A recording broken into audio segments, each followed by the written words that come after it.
व्यवस्थाओं का जायजा लिया है। अधिकारियों ने परीक्षा की शुचिता, सुरक्षा और पारदर्शिता सुनिश्चित करने के लिए किए गए इंतजामों की समीक्षा की। निरीक्षण के दौरान अधिकारियों ने राजाराम महिला इंटर कॉलेज समेत अन्य परीक्षा केंद्रों का दौरा किया है, जहां इस दौरान परीक्षा कक्षों, प्रवेश व्यवस्था, सीसीटीवी निगरानी और सुरक्षा प्रबंधों की जाँच की गयी।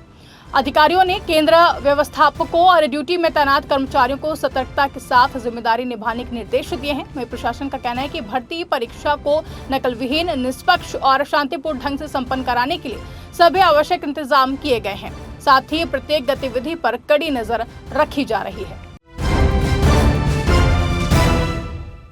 मिर्जापुर के ड्रमंडगंज घाटी में सोमवार सुबह बड़ा सड़क हादसा हो गया है, जहां गिट्टी लदे एक अनियंत्रित ट्रैक्टर ने पहले कंटेनर को टक्कर मारी और फिर बाइक सवार भाई बहन को रौंदते हुए फरार हो गया है।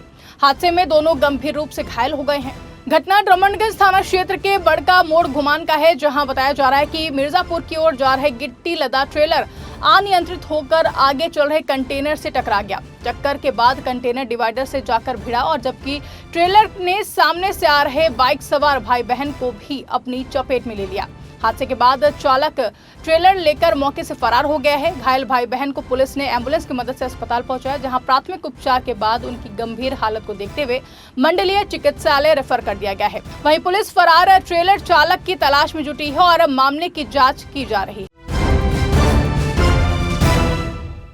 सीतापुर जिला अस्पताल में रविवार देर रात उस समय हड़कंप मच गया जब एक बीमार बच्चे को उसके परिजनों ने अस्पताल के मुख्य गेट पर लिटाकर विरोध प्रदर्शन शुरू कर दिया। परिजनों ने नर्स पर अभद्रता का आरोप लगाया, जबकि अस्पताल प्रशासन ने आरोपों को खारिज किया है। बताया जा रहा है कि महोली क्षेत्र निवासी एक व्यक्ति अपने बच्चे का इलाज जिला अस्पताल के चिल्ड्रन वार्ड में करा रहा था। इसी दौरान ड्यूटी पर मौजूद नर्स और बच्चे के पिता के बीच में किसी बात को लेकर विवाद हो गया। परिजनों का आरोप है कि नर्स ने उनके साथ अभद्र व्यवहार किया, जिसके विरोध में उन्होंने बच्चे को अस्पताल के मुख्य गेट पर लिटाकर हंगामा शुरू कर दिया। अस्पताल प्रशासन का कहना है कि संबंधित व्यक्ति नशे की हालत में था और वार्ड में अनुचित व्यवहार कर रहा था। सूचना पर पहुंची पुलिस ने दोनों पक्षों को समझाकर मामला शांत कराया। फिलहाल बच्चे का उपचार जारी है। बढ़ते अगली खबर की ओर, जहां लखीमपुर खीरी में पुलिस भर्ती परीक्षा को नकल विहीन और पारदर्शी ढंग से संपन्न कराने के लिए प्रशासन ने सख्त व्यवस्था की है। परीक्षा केंद्रों पर अभ्यर्थियों की गहन जांच की जा रही है और इलेक्ट्रॉनिक उपकरणों पर विशेष नजर रखी जा रही है। पुलिस और प्रशासनिक अधिकारियों के अनुसार परीक्षा केंद्रों पर सुरक्षा के व्यापक इंतजाम किए गए हैं। अभ्यर्थियों के कान में लगी किसी भी प्रकार के इलेक्ट्रॉनिक डिवाइस या फिर अन्य संदिग्ध उपकरणों की विशेष जांच की जा रही है। केंद्रों पर सीसीटीवी निगरानी के साथ साथ सुरक्षा कर्मियों की तैनाती भी बढ़ाई गई है। पुलिस ने स्पष्ट किया है कि नकल या फिर अनुचित साधनों का प्रयोग करने वालों के खिलाफ तत्काल और कड़ी कार्रवाई की जाएगी। वहीं प्रशासन का उद्देश्य परीक्षा को पूरी तरह निष्पक्ष, पारदर्शी और शांतिपूर्ण वातावरण में संपन्न कराना है। सीतापुर में समाजवादी पार्टी के जिला कार्यालय को लेकर प्रशासन की कार्रवाई तेज हो गई है। डीएम कोर्ट ने सपा जिलाध्यक्ष की अपील खारिज करते हुए 15 दिनों के भीतर कार्यालय खाली करने का आदेश दिया है। इसके बाद तहसील प्रशासन ने भवन पर नोटिस चस्पा कर दिया है। प्रशासन का कहना है कि टाउन हॉल परिसर की नजूल भूमि पर संचालित ये कार्यालय नियमों के अनुरूप नहीं है। सीतापुर के ऐतिहासिक टाउन हॉल परिसर में स्थित समाजवादी पार्टी कार्यालय को खाली कराने की प्रक्रिया शुरू हो गई है। डीएम कोर्ट से अपील खारिज होने के बाद प्रशासन ने 15 दिनों की समय सीमा तय करते हुए नोटिस जारी किया है। बताया जा रहा है कि साल 2005 में इस भूमि का आवंटन किया गया था, लेकिन बाद में नगर पालिका ने उसे निरस्त कर दिया था। इसके बावजूद करीब 2 दशक से यहाँ पार्टी कार्यालय संचालित रहा है। प्रशासन ने चेतावनी दी है कि निर्धारित समय में भवन खाली नहीं किया गया तो फिर नियम अनुसार बेदखली की कार्रवाई की जाएगी। अगली खबर बांदा से है, जहां बांदा के अतर्रा कस्बे में पैसों के विवाद ने एक परिवार को गहरे सदमे में डाल दिया है। यहां छोटे भाई ने गुस्से में बड़े भाई पर ईंट से हमला कर दिया, जिससे उसकी इलाज के दौरान मौत हो गई है। वहीं पुलिस ने घटना के 24 घंटे के भीतर आरोपित को गिरफ्तार कर लिया है। अतर्रा थाना क्षेत्र के राजनगर मोहल्ला स्थित प्रहलाद सिंह का पुरवा में 5 जून की रात 2 भाइयों के बीच पैसों को लेकर विवाद हो गया। आरोप है कि कहासुनी बढ़ने पर छोटे भाई आशीष ने बड़े भाई विकास के सिर पर ईंट से कई वार कर दिए। गंभीर रूप से घायल विकास को अस्पताल में भर्ती कराया गया, जहां उपचार के दौरान उसकी मौत हो गई है। मृतक की मां की तहरीर पर पुलिस ने हत्या का मुकदमा दर्ज कर जांच शुरू की है। पुलिस ने मुखबिर की सूचना पर आरोपित आशीष को गिरफ्तार कर लिया और उसकी निशानदेही पर वारदात में प्रयुक्त खून से सनी ईंट भी बरामद कर ली है। वहीं आरोपी को न्यायालय में पेश कर जेल भेज दिया गया है।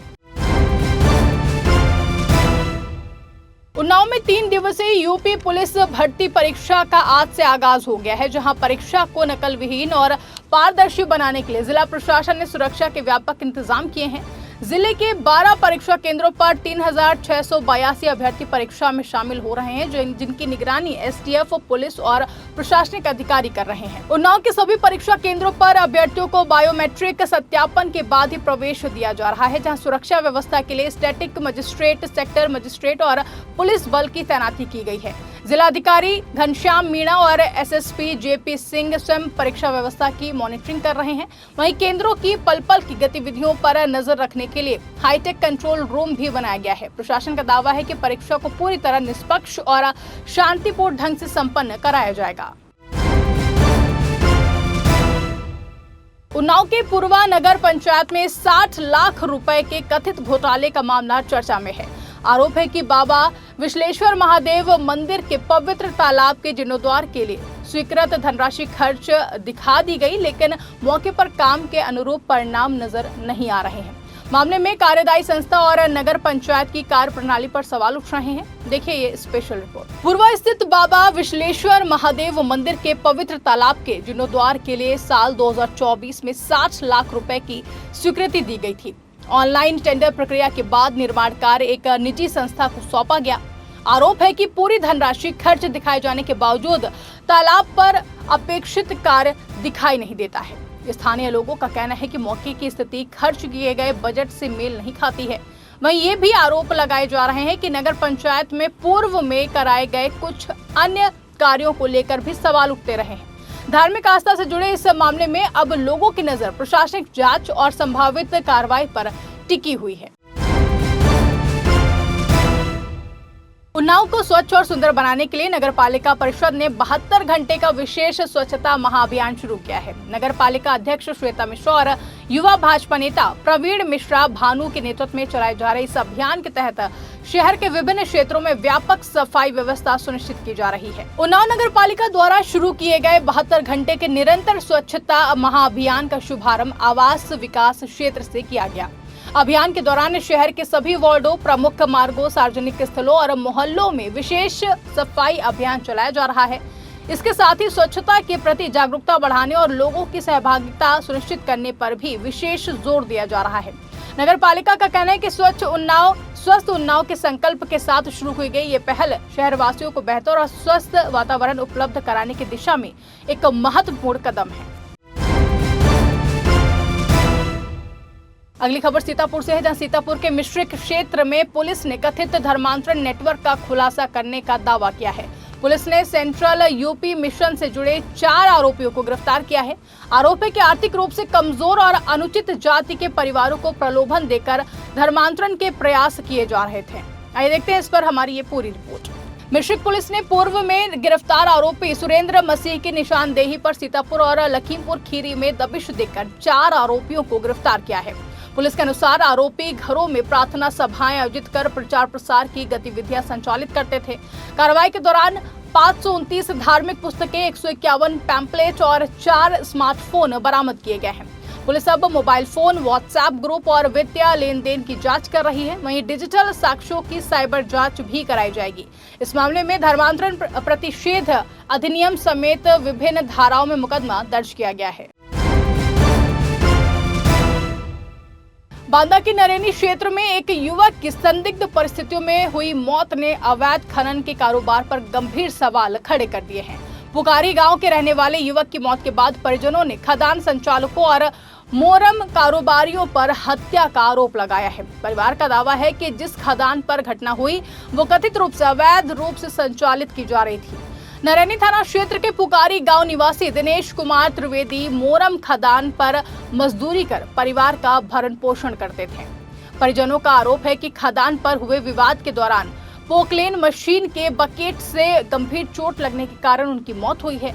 परिवार का यह भी कहना है कि खदान बिना वैध अनुमति के संचालित की जा रही थी और लंबे समय से वहां पर खनन कार्य चल रहा था। घटना के बाद घायल युवक को सामुदायिक स्वास्थ्य केंद्र नरेनी ले जाया गया, जहां डॉक्टरों ने उसे मृत घोषित कर दिया है। पुलिस ने शव को पोस्टमार्टम के लिए भेजते हुए मामले की जांच शुरू कर दी है।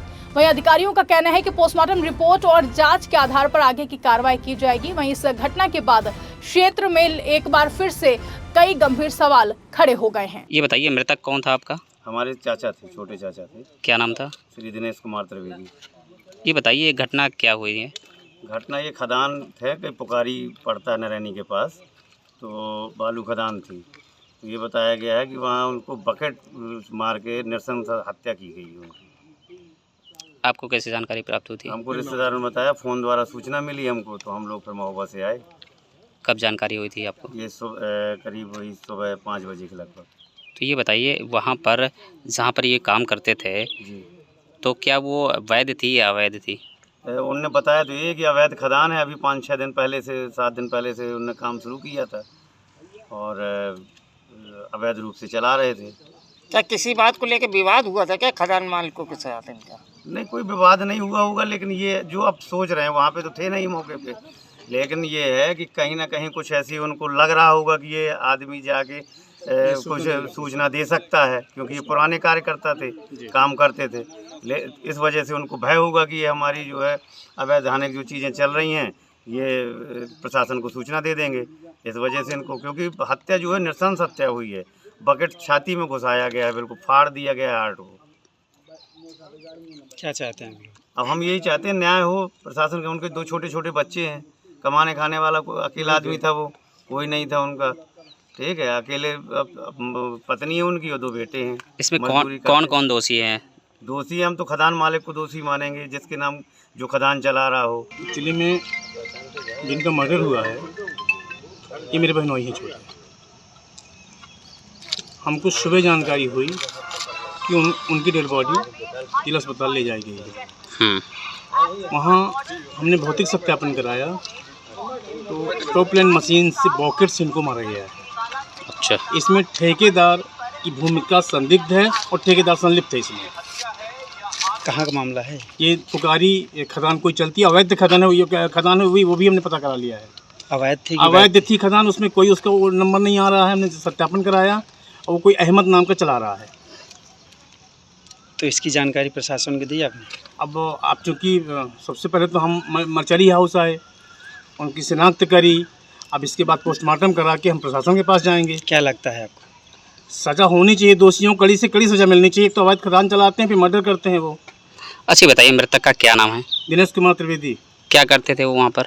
वो उसी खदान में काम करते थे। कब से काम करते थे? अब वो विगत 1 महीने से, ये 15 दिन से। आप लोगों को कैसे जानकारी मिली? हमको जानकारी मिली कि वहाँ काम करते हैं, बहन ने बताया हमको। फिर घटना क्या हुई थी? घटना कुछ नहीं हुई थी कि वो अच्छे से खासे काम कर रहे थे और सुबह उनको जो है एकदम से हम पुलिस के पास गए। पुलिस ने कहा कि हमको सूचना मिली है कि वहाँ पे ऐसा हुआ है। वहाँ से उठा के वो लोग लेके आए और पुलिस ने कहा वो जिला अस्पताल यहाँ नैनी PSC में उनको मृत घोषित कर दिया गया। क्या लगता है आपको किन किन लोगों का हाथ हो सकता है? इसमें ठेकेदार जो अवैध खदान चला रहा था, इसमें जो टॉप लाइन मशीन चला रहा था, इसमें जो वहाँ का मैनेजर है, ये सब संलिप्त है। इनकी भूमिका है और इनका ये प्री प्लान है, उनका मर्डर किया गया है। प्रशासन के द्वारा किस तरह से मदद आप लोगों हम को प्रशासन से चाहते हैं कि दोषियों को बख्शा नहीं जाए, उन्हें कड़ी से कड़ी सजा दी जाए और ऐसे अवैध खनन को रोका जाए। नहीं तो लाशें तो ऐसे बिछती रहेंगी और प्रशासन आंख मूंदे देखता रह जाएगा। आज मेरे बहनोई का मर्डर हुआ है, कल किसी तीसरे का होगा। हम प्रशासन से, माननीय मुख्यमंत्री जी से केवल एक ही प्रार्थना करते हैं कि दोषियों को बख्शा नहीं जाए, बस उन्हें कड़ी से कड़ी सजा मिले। हमें पूरा भरोसा है सरकार पर कि न्याय होगा। फिलहाल के लिए बुलेटिन में बस इतना ही। देश और दुनिया से जुड़ी ऐसी ही तमाम बड़ी खबरों के लिए आप देखते रहिए 4 PM न्यूज़ नेटवर्क।